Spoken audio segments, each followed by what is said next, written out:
here not representing any organisation. I'm here as an independent person, and so bringing my own sort of perspective and using information that's available in the public arena. Okay, so I'll try and give you a pretty open, honest appraisal, but it isn't an official government view. And hopefully you'll find that to be helpful. So what I'd like to cover in the time I've got is a bit about the NDIS and progress so far with the national rollout across the country. A couple of bits of the scheme that I wanted to highlight. One was the fundamental role of local area coordination as part of the national scheme, and also a very exciting development around people with long-term mental health conditions and a psychosocial disability being included in the scheme. I'll then talk a bit about huge opportunity, but also the many challenges ahead. And then I want to finish up by just reflecting on what I've tried to tease as the more universal principles that I think underpin effective national reforms. So I've been working at the edge of new ideas since the late 1980s, sort of pioneering a lot of new things, and I really appreciate the opportunity just to reflect back on that, about what's been important on that journey. So I look forward to sharing that with you.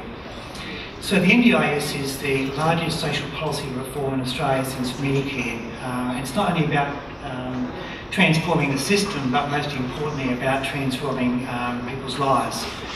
So the approach is based on supports being tailored to individual needs. It's an insurance approach for sustainable costs, so very importantly it's taken the whole population, it's modelled with full costs, and it's fully funded for that population. So it's a very, very different way of thinking about how you might approach this. Choice and control is central to the scheme, driven by needs in local communities and delivered locally as part of the national scheme, but it's got national coverage and there's portability right across the country. So if you've ever been in Australia, things have been very different, and this will be a wonderful thing.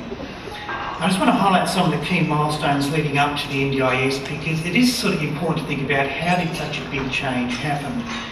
So in 2006 we had a report called the Shutout Report, which spoke about all the very good things happening in Australia for some people with disabilities and their families, and then the other tragedies about other people who were on waiting lists and had little prospect of getting support, and about fear about what was going to happen to these people. So we had, everybody knew what the problem was, but we were a bit short on the solution. So in 2008, with the new Prime Minister, there was a summon in Parliament, and some people have been thinking about, not thinking about disability as being welfare, but thinking about it as being insurance, and that disability could affect any one of us, and that the risk of that is too big for the individual to bear.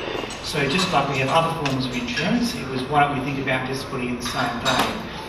So this was a very, very big change in thinking. So the Productivity Commission in Australia went off to look at that idea and fully costed the current system and its impact on the gross domestic product and on workforce participation, and on people's lives, and sort of came back with this view of business as usual, what that would do versus a new way of dealing with this.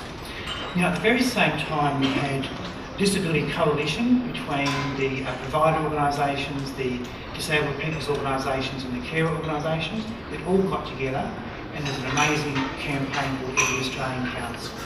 So why I mention this is, it's when the field starts to speak with unified voice, things start to happen. When people are all picking off their own agendas, government sits back and it's very easy to, or difficult to choose between different things. So this was very, very powerful.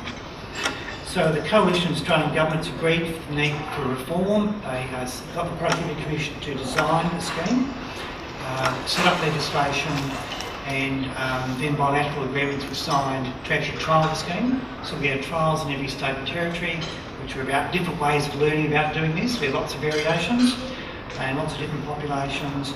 And then just recently we've had sign-ups around the country to write the full scheme over the next 2 to 3 years. So from July 2016, we've now got national expansion underway. Western Australia's still got 2 models they're evaluating, and we're expecting a decision there shortly. So part of me thinks this is a huge change, it's happened really quickly, but the reality is, when it was first developed as an idea to when we'll have full scheme in 2019-20, it's actually 10 years, a decade. And so it's been a decade in development. So just a bit about in the Australian context, the role of the National Disability Insurance Agency, because it's an implementation agency, it's not a policy agency. And so the agency's job is to deliver the national scheme, build community awareness of disability, enhance the financial sustainability of the NDIS, and also develop and enhance the disability sector. So we've got legislation that sets out a board and an independent advisory council for the scheme. We've got governments that actually own the scheme. So collectively, the federal and the state and territory governments own the scheme. There's a council of ministers called the Disability Reform Council. There's an officials group that set policy. And then we have bilateral agreements between governments, the Commonwealth and each state and territory government, which sets out what will happen in each state and territory. And then there are what are called transition plans, which are about the rolling out. It's where the agency takes the agreement and has a plan to roll it out. And there's a whole set of principles about what the insurance scheme will do and what other mainstream government services need to do. And they're governed through the coalition of Australian governments. So there's a broad frame around what the scheme will do and also what housing, education, health, justice and all mainstream departments will do. Some elements are still being finalised. For example, market and workforce is still owned by governments, and also there's still work to be done about the final safeguards and quality systems going to be rolled out. But as things get agreed, they come to the agency and then they're rolled out. Just some three key ideas that underpin the scheme. The first is it's an insurance approach, which I found to be very, very different. I spent my whole life rationing services. It was always about who's the most critical need and about how to distribute those resources. We now have a scheme that's got a fully funded population where their support needs are being estimated and fully funded. We've got a scheme actuary who focuses on what has been expected, what's happening in the scheme, outcomes for people, research and innovation, and particularly around use of technology and about early intervention. So the questions become less about rationing and much more about what would be the best lifetime investment for this person.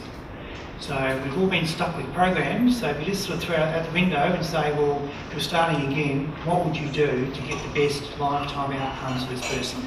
Very, very different frame for people. Choice and control is the second pillar, and it's based on UN Convention.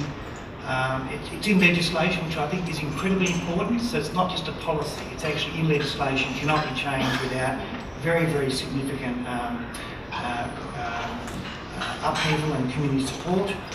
Now, all the funds from the Commonwealth and state government programs, if you just imagine, are all being pooled. They're coming in, being pooled, cashed out, coming into the agency and going out attached to individuals' personal plans. Okay, and people have got a choice of type and mix of supports, how they're delivered, and also about how the funds are managed. Still a lot of work to be done around self-management. Everybody has that as a great objective, but the progress of the scheme so far has been quite low, and a lot more work needs to be done around that component. The third key pillar of the scheme is around community and mainstream, and as we've been hearing all day, good life for people is not just about funding and services. Love and acceptance and opportunity in the community, and people's rights as citizens to access what's available in the community and have opportunities to contribute to their communities. These are all critical things. So the scheme builds on those and supplements and complements those things, but does not take over those responsibilities of community and mainstream.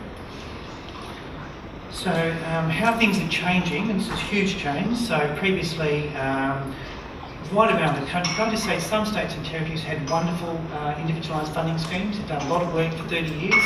Others had done hardly anything and had everything in between. So access criteria vary from state to state. These will now be nationally consistent, set out in legislation. Choice and control, which varied hugely. This now, people are basically entitled to reasonable necessary support as part of the legislation. So we've gone from this capped waitlisting sort of idea to something where people are entitled to a level of reasonable necessary support.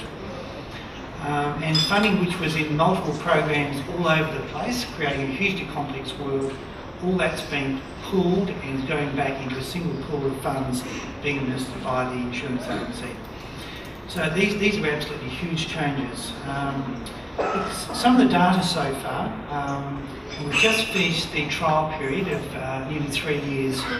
The scheme actually puts out a report each quarter, and interesting, I was listening to the Ministry of Health people before talking about financial sustainability, about, we need more evidence about financial sustainability before these changes are embedded. Well, the whole insurance scheme in Australia is based on the concept of financial sustainability. So, so the scheme act, we've got a whole team of actuaries that count and measure every single that happens, what was planned and actually what is happening. And so the scheme actually puts out a quarterly report with total data for the scheme. The 30th of June data basically showed that the agency in the scheme delivered everything that was expected during the trial period. On time, 31,000 people came into the scheme, on budget and with a high participant satisfaction level. I think on a -2 to +2 scale, it was about 1.6 was the average rating. So not perfect, but people were having generally very positive experiences. The scheme actually just released the first quarterly report for the transition period, and so we've now got 40,000 people into the scheme, $3.3 billion of support in the scheme, and 85% of people are rating their experience as being good or very good. So again, clearly transition now and the scaling up's been a bit more challenging than the trial period. We had a bit more time to be trying out different things, but we're still on track. Now scaling up, this is where it starts to get pretty interesting. This is really significant. So from June 2016, we had 31,000 people in the scheme. As of June next year, it's anticipated to be 151,000 people. The year after, it'll be a total of 345,000 people, and June 2019, a total of 460,000 people. So really over a period of 3 and a bit years, we've got a very large number of people to bring into the scheme. The size of the market at full scheme is going to be $22 billion. And that's starting from a base which was about 14 billion. So you can see there's actually quite a significant increase in support.